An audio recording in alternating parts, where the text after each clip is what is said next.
University. This is TrojanVision News at Noon.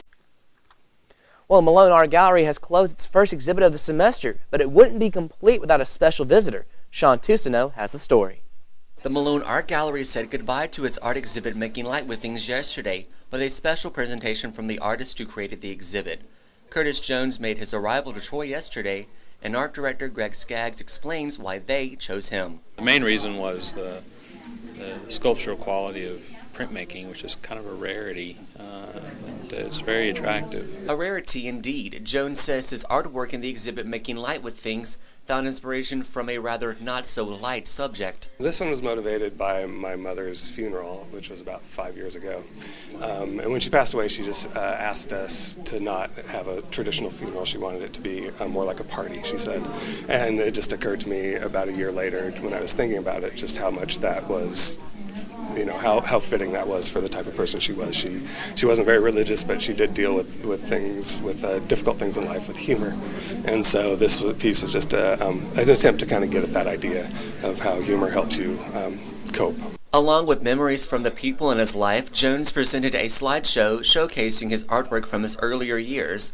Skaggs explains the interesting ways Jones found inspiration in not-so-inspiring objects. He's finding inspiration through brick patterns, through lines and sidewalks, through, so I think that's interesting.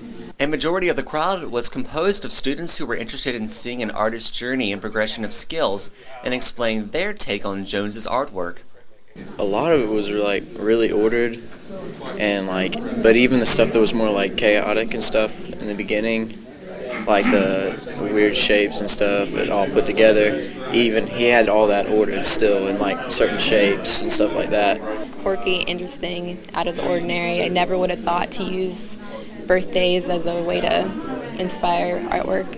Taking obscure things and making them into beautiful works of art is simply what makes a great artist.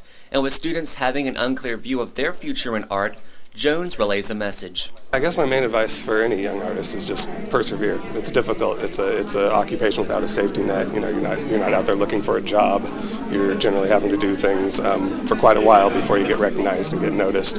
And it's easy to get a job and kind of slip out of the practice. So that would be my main message.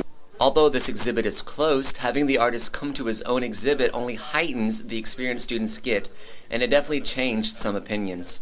What we throw away each day really isn't garbage. It really could make great artwork. Jones' next exhibit involves inspiration from ivory and kudzu, and as far as this exhibit is concerned behind me, it's not going anywhere. It's up for bid at other colleges. Shaun, Troy TrojanVision News.